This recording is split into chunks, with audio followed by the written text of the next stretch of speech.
really, really powerful things with really, really powerful cards, this might be the deck for you.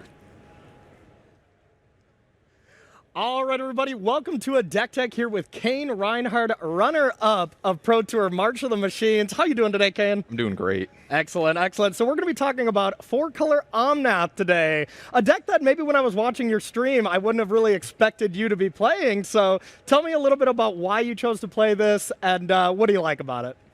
Well, it's Omnath, of course, and that card really just pairs so well with the One Ring to me. Yeah.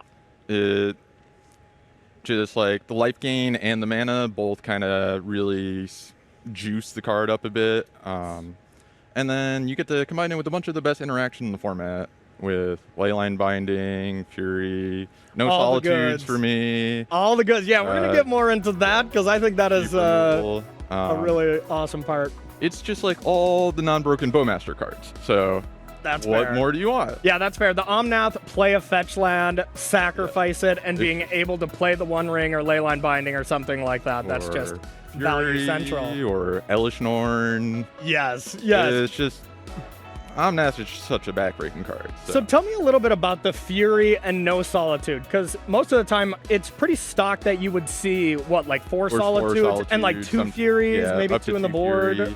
Yeah. So the deck has so much pointed spot removal already that the effect of Solitude is less necessary, especially with Hammer kind of trending down in the meta and Murktide trending down. So the super large creatures aren't as prevalent.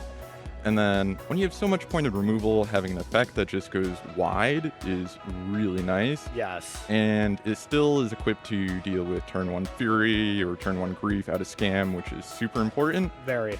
And then it's castable through Blood Moon is another big benefit. Yeah, and you didn't really want to play any like go wide answers like Supreme Verdict or anything. No, like those end up just kind of clashing with your own creatures. Yeah, especially like post Halfling, it's kind of awkward. And then with the curve, you already have 4 Omnath, 4 rings, so it's hard to fit a Wrath mana-wise. Yeah. And then you're kind of more a Naya deck in a lot of senses. So you did mention Delighted Halfling. So talking about that, that's one of the new cards in the Lord of the Rings Tales of Middle-earth. Yeah.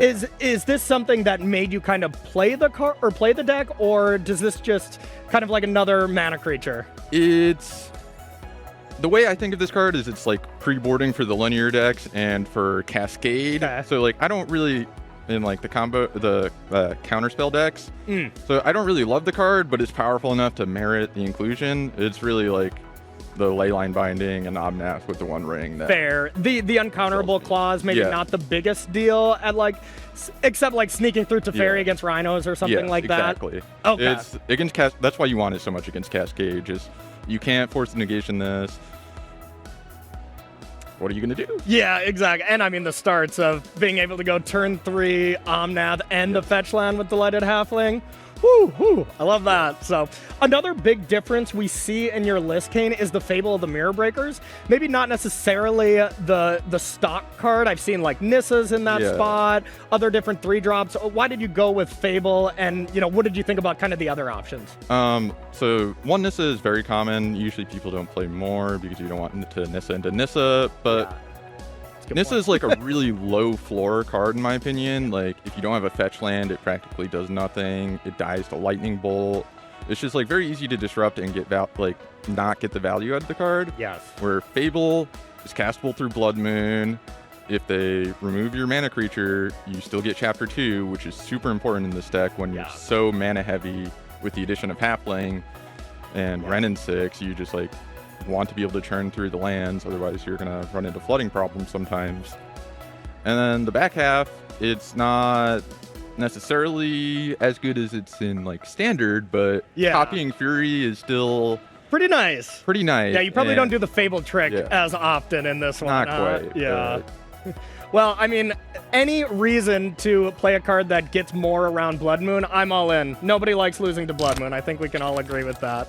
Well, Cain, thank you so much for joining us, and good luck this weekend. Thank you for having me. All right, everybody, remember to tune in tomorrow. It might be